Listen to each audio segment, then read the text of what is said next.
電気自住職三木大雲です。本日も怪談説法を始めさせていただきます。本日はですね、とある男性の方のお話なんですけれども、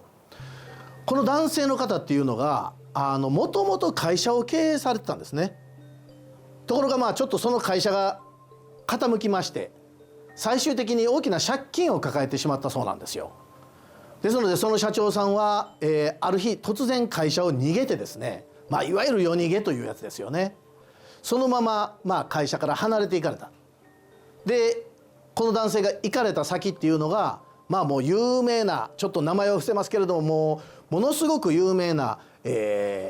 樹海がありましてね、日本でもうここまで言うと分かるかもしれませんけども、そこまで行かれまして、もう自ら命を絶って死んでしまおう、そういうふうに思われたんですね。で途中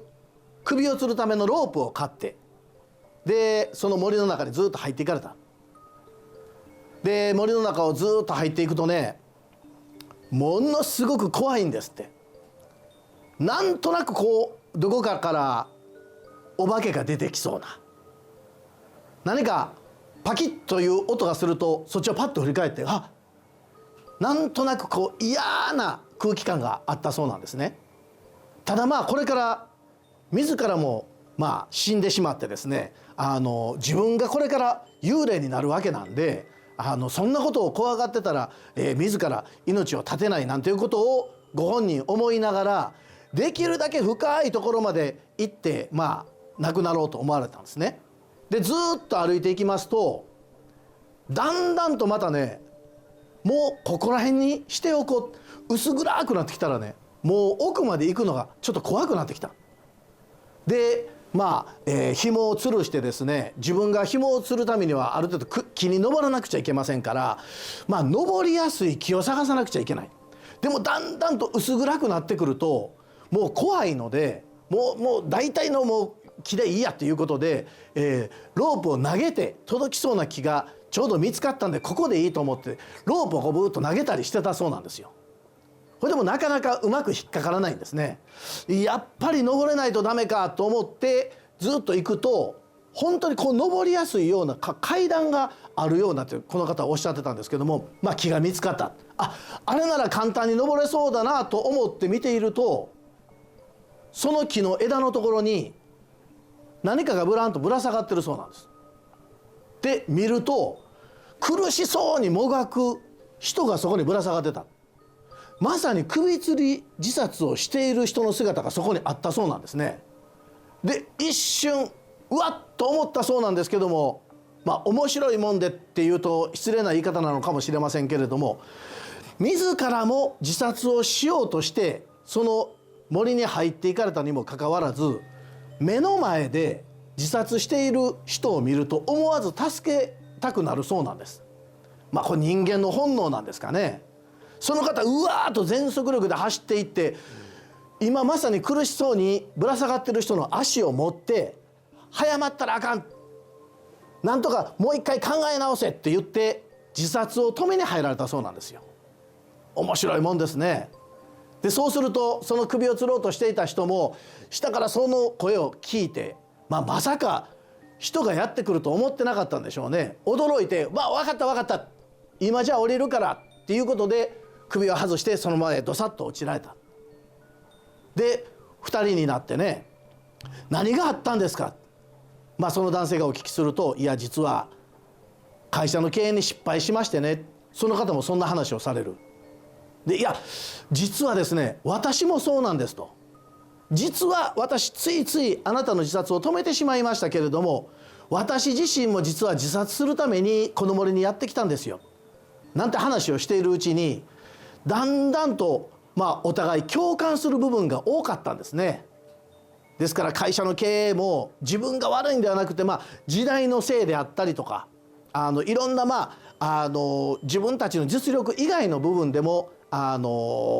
経営が難しくなることってありますからね。ですからそうか、社長の自分が悪いばっかりではなくって、周りのいろんな作用があってこうなってしまったんですね、なんてことを2人で話しているうちに、その最初に自殺しようとしていた人が、実はねこのカバンの中にちょっとまとまったお金があるんですよ。これ最後まで自分がどうしようかって迷いながら、とうとうこの樹海に来るまでお金を使わずに持ってきたんです。もしよかったら2人でこのお金がなくなるまでちょっとどっか温泉でも行きませんか、その男性に誘われたそうなんですよ。で、ああそうですか、私はもう一文もないですけれども、じゃあ厚かましいですけども、いやいやいや、あの世にまでお金を持っていけませんからということで、2人でそのまま樹海を抜け出して近くのね旅館に泊まられたそうなんです。でその旅館には大きなお風呂があって、温泉とまでは行きませんけれども、それでもここへ泊まって2人でちょっとゆっくりしましょうよということで泊まられた。その日の晩はお互いの苦しいことを話し合ってね、なんとなくこうお互い気持ちが分かりますねなんていうことで、しかももう自殺まで、お互いしようと思ってたわけですから、いやもうその苦しみはよく分かりますよ、私も最後はそこまで行きましたなんて話をしてる。ところがこのお二人ともがお互い名前を名乗るのをやめましょうね、そんな約束をされたそうなんですね。なぜかというと、もしどこかでお互いが自殺した時にニュースかなんかで名前が出た時に、あの人亡くなったのかってなんかお互い思うのが嫌ですし、でどっちが先に亡くなるか分かりませんから、なんかちょっとなんとなくお互い名前を分からないままだったそうなんですけども、でそこでちょっとビールを飲みながら、夜遅くまで2人で話し合って、でじゃあ今日も寝ましょうねということで寝られた。でその旅館で目が覚めたら、最初に自殺しようとされてた方ですね、この方が朝起きるとおられなかったそうなんです。であれおかしいな、トイレでも行かれたのかな、もしかしたら朝からお風呂に入ってられるのかなと思って旅館の方にお聞きすると、いやあの方朝早くにもう出られましたよ。でどこ行かれたんですか、旅館の方に聞いても、いやちょっとそこまでは分からないですけど、きっちりと宿泊代を払って出て行かれましたよ、そうおっしゃるそうなんですよ。で慌てて部屋へ戻って自分も着替えをして、その男性の後を追おうと思って気づいたんですけど、お金の入ってたカバンがそのままその旅館の部屋に置いてあったそうなんですね。であれ、このカバン置いていかれたなと思って、そのカバンを取ったら、そのところにメモ書きが1枚折ってましてね、そのメモ書きにはこう書いてあったそうなんです。本当に楽しい一日を過ごせました、あなたのおかげです。で私はこの先どうするかはちょっと内緒にしておきますけれども、どうかあなたはこのカバンの中に入っているお金を使ってでももう一度頑張ってくださいというふうな内容のメモ書きがそこに置いてあったそうなんですよ。でもいやいやそういうわけにいかないと思ったんですけれども、後を追いかけてももうその男性の姿はなかったそうなんですね。でなんとなく自分がこのまま自殺をしてしまうと、この男性をも裏切ってしまうような気になって、その方もう一度このカバンの中に入ったお金で自分でもう一度仕事を起こされたんですね。その結果ですよ、なんと大きな会社にまでなるぐらいどんどんと事業がうまくいった。もしかするとあの男性が応援してくれてるのかもしれない。あの男性のくれたお金で今自分は成功してると思ってたそうなんです。ですがですね、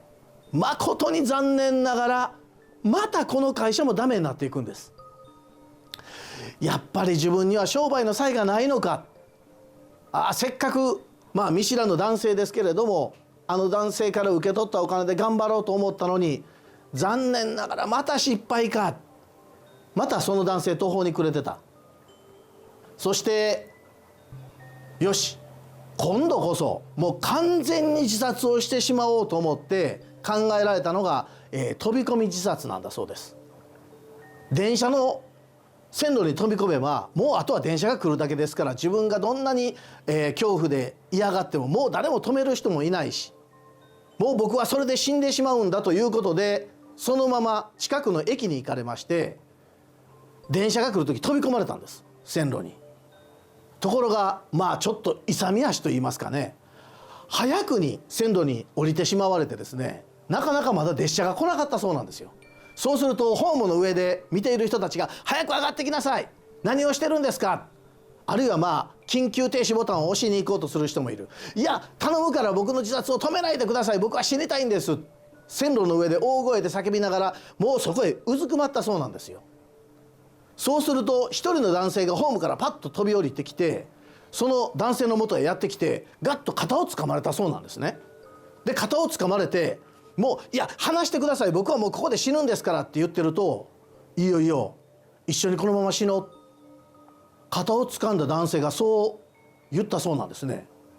で思わず怖くなってパッと顔を見ると、目のところがくぼんだなんか見たことのないような顔の人がずーっと肩を組んでくる。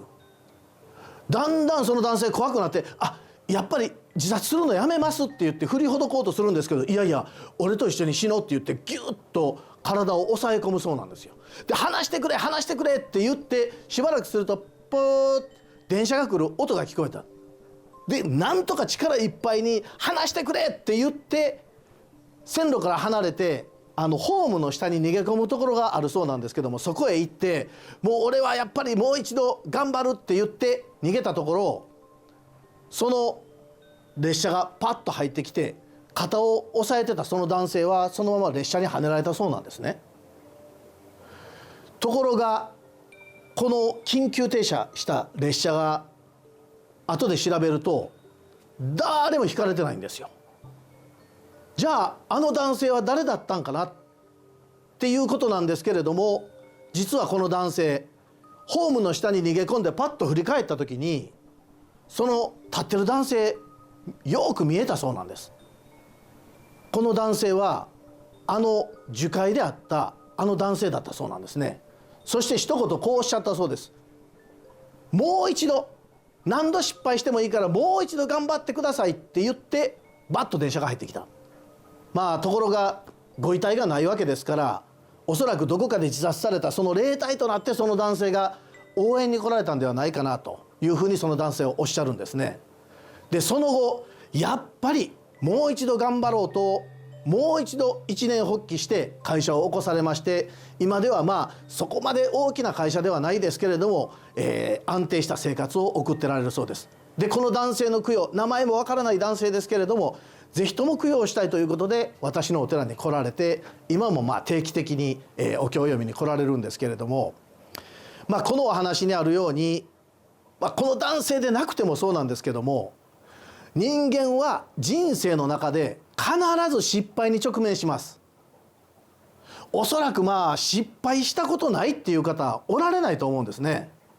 でもっと言うと失敗もそうですけれども辛い目に遭うことも必ず人生にはあります。今まで辛い目に遭ったことなんて一度もないですよっていう方をもうほとんどおられないと思いますね。失敗もするし辛い目にも遭います。でもそこでですね、人間は諦めてはならないんです。決して諦めることなくあなたの目標に向かって進むことが私たち生きてる人間の使命なんですね。でもう一つ大切なことがあります。失敗する、辛い目に遭う、こんなことにいくらあってもですね、苦しい目にあっても私たち人間は決して嫌な人間になってはならない、私そう思うんですね。ですからもしかすると法に触れるような失敗をされることがあるかもしれません。もしかすると人から叱責されるような大失敗をするかもしれません。でも決して嫌な人間にはならないようにしていただきたいんです。自分がやった悪いことがあるならばそこでやっぱり詫びるべきですし、で全く関係ない人に悪口を言ってみたりですね、